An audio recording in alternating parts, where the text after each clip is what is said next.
जय हिंद दोस्तों, मैं हूं गौरव और English by Gaurav sir YouTube channel पर आपका एक बार फिर से स्वागत है। दोस्तों आज हम बात करेंगे इंपरेटिव सेंटेंसेस की, यानी कि अगर हमारा डायरेक्ट नरेशन में इंपरेटिव सेंटेंस दे रखा है तो किस तरीके से इनडायरेक्ट नरेशन में उसको चेंज किया जा सकता है, बदला जा सकता है। पिछली वीडियो में मैंने आपको बताया था कि किस तरीके से इंटरोगेटिव एंड असर्टिव, जिसे हम सिंपल या नॉर्मल सेंटेंस भी बोलते हैं, उनको किस तरीके से डायरेक्ट से इनडायरेक्ट में चेंज किया जा सकता है मैंने ऑलरेडी बता चुका हूं और वीडियोज भी मैंने अपलोड कर दिया। अगर वो वीडियो आपने नहीं देखी है तो मेरी पिछली प्लेलिस्ट में जाकर उन वीडियोस को भी देख सकते हैं, बहुत ही ज़्यादा हेल्पफुल है आपके एग्जाम के लिए। यहाँ पर हम बात करेंगे इंपरेटिव सेंटेंसेस का किस तरीके से डायरेक्ट से इनडायरेक्ट नरेशन में चेंज किया जा सकता है। ओके, तो यहाँ पर मैंने एक डायरेक्ट सेंटेंस लिखा हुआ है, my father said to the servant comma inverted comma open the door, यानी कि जो रिपोर्टेड स्पीच का सेंटेंस है वो इंपरेटिव का है। इंपरेटिव में हम आपको बता दें ऑर्डर, सजेशन, फॉरबिड, रिक्वेस्टेड, इस तरीके से सेंस निकल कर आते हैं। तो यहाँ पर मैंने आपको लास्ट में भी बताया था, लास्ट वीडियो में, कि ये जो बाहर वाला पार्ट है इन्वर्टेड कॉमा के, कॉमा इन्वर्टेड कॉमा के, ये जो बाहर वाला पार्ट है my father said to the servant, इसको हम क्या बोलते हैं, रिपोर्टिंग वर्ब बोलते हैं। और ये जो इन्वर्टेड कॉमा के अंदर वाला पार्ट है इसको हम रिपोर्टेड स्पीच बोलते हैं। अगर हम रिपोर्टिंग वर्ब के सब्जेक्ट की बात करें तो मैंने आपको बताया था कि वर्ब से पहले सब्जेक्ट आता है, वर्ब के बाद ऑब्जेक्ट आता है।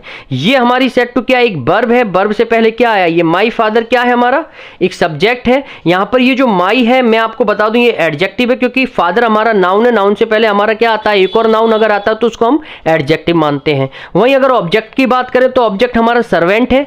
ओके, वहीं रिपोर्टेड स्पीच की बात करें तो यहाँ पर कोई हमारा सब्जेक्ट नहीं दे रखा, क्योंकि हमारा सेंटेंस इंपरेटिव का है। तो यानी कि आपको इतनी बात ऑलरेडी पिछली वीडियो में भी बता चुका हूं, इस वीडियो में भी मैंने बता दी है कि अगर रिपोर्टिंग वर्ब का ऑब्जेक्ट हमें फाइंड आउट करना है तो ये वर्ब है, वर्ब से पहले हमारा सब्जेक्ट आता है, ये हमारा क्या है, फादर हमारा यहाँ पर सब्जेक्ट है, ठीक है ना। रिपोर्टिंग वर्ब का माई हमारा एडजेक्टिव है, माई के अकॉर्डिंग हम अपना सब्जेक्ट नहीं रखेंगे, बहुत से बच्चे इसी को ही सब्जेक्ट मानते हैं, तो ये गलत है, ठीक है। और ऑब्जेक्ट की अगर बात करूं तो सर्वेंट हमारा यहाँ पर क्या है, वर्ब के बाद ऑब्जेक्ट आता है, सर्वेंट हमारा यहाँ पर क्या हो जाएगा, ऑब्जेक्ट हो जाएगा। ओके, तो ये बात विशेषकर ध्यान में रखना आप अपनी। अब शुरू करते हैं अपना रूल नंबर 1 कि कौन से ऐसे रूल्स हैं जिसको हम अप्लाई करके डायरेक्ट से इनडायरेक्ट बनाया जा सकता है इंपरेटिव सेंटेंसेस का।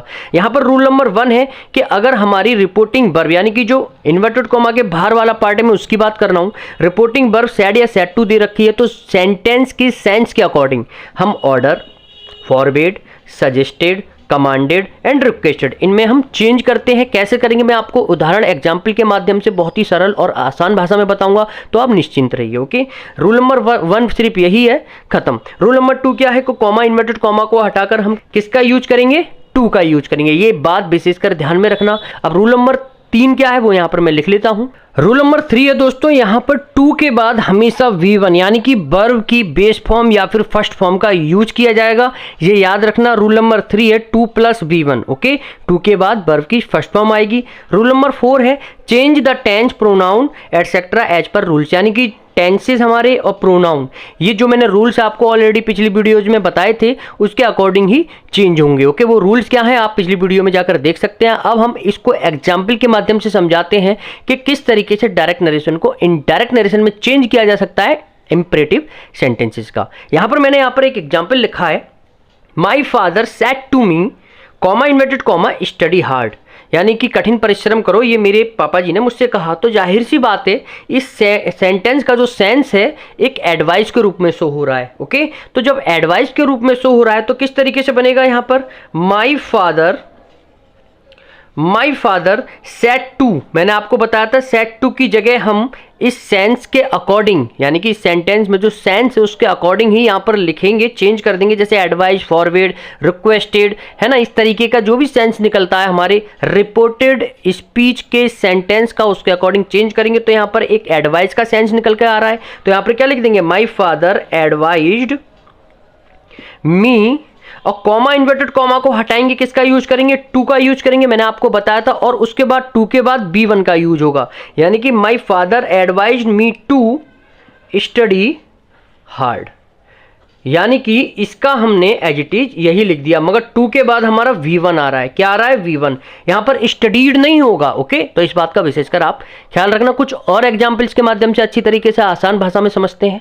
तो यहाँ पर कुछ उदाहरण मैंने लिखे हैं आपको, तो यहाँ पर इसका हम इनडायरेक्ट नरेशन बनाएंगे। यहाँ पर लिखा हुआ है पहला वाला direct narration, my mother said to me, मेरी मम्मी ने मुझसे कहा, हेल्प अदर्स, दूसरों की हेल्प करो, बट लेकिन do not expect anything in return, यानी कि बदले में कुछ भी एक्सपेक्ट मत करो। दूसरों की हेल्प तो करो बट बदले में कोई एक्सपेक्ट मत करो। तो यहाँ पर देखो एक एडवाइस दे रही है, सलाह दे रही है ना हमारी मम्मी हमको, तो यहाँ पर क्या हो जाएगा, माई मदर सेड टू की जगह अब किसका सेंस रखेंगे हम, एडवाइस का, क्योंकि यहाँ पर इस रिपोर्टेड स्पीच का जो सेंटेंस है हमारा इम्परेटिव का, और इस इम्परेटिव सेंटेंस में हमारा एडवाइस का सेंस निकल कर आ रहा है। तो यहाँ पर हो जाएगा एडवाइज्ड मी, और इस कॉमा इन्वर्टेड कॉमा को हटाएंगे, किसका यूज करेंगे, टू का यूज करेंगे। उसके बाद तुरंत B1 आएगा, help, okay, help others but do not.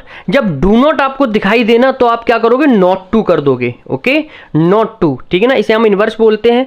तो but not to, do not to नहीं लिखेंगे आप, नॉट टू लिखेंगे। तो इस बात का ध्यान रखना आप, expect anything in return, expect anything in return, यानी कि हमारा जो इनडायरेक्ट नरेशन क्या बना, my mother advised me to help others but not to expect anything in return. Okay, next example के माध्यम से हम समझते हैं, the captain said to soldiers, comma inverted comma, stand at ease. Okay, तो इसका हम इनडायरेक्ट नरेशन बनाएंगे। तो जो कैप्टन होता है सोल्जर्स को क्या करता है, कमांड करता है। बेटा याद रखना, कैप्टन हमेशा सैनिकों को, सोल्जर्स को क्या करता है, कमांड करता है। तो यहां पर क्या हो जाएगा, the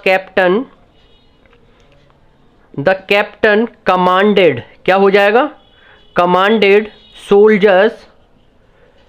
soldiers inverted comma, comma को हटाएंगे, क्या लगाएंगे, टू लगाएंगे, और ये वाला सेंटेंस फिर हम लिख देंगे, स्टैंड एट ईज। ओके, तो कितना सरल हो गया इंपेरेटिव सेंटेंसेस का डायरेक्ट से इनडायरेक्ट बनाना। बस हमें रिपोर्टेड स्पीच का जो सेंस है, क्या एडवाइस दे रहा है, क्या हमें वो कमांड कर रहा है, क्या हमें वो रिक्वेस्ट कर रहा है, उसका सेंस निकालकर सेड टू की जगह, यानी कि जो रिपोर्टिंग वर्ब है उसकी जगह अप्लाई कर दो। ओके, कुछ और एग्जाम्पल्स के माध्यम से और अच्छी तरीके से हम क्लियर कर लेते हैं।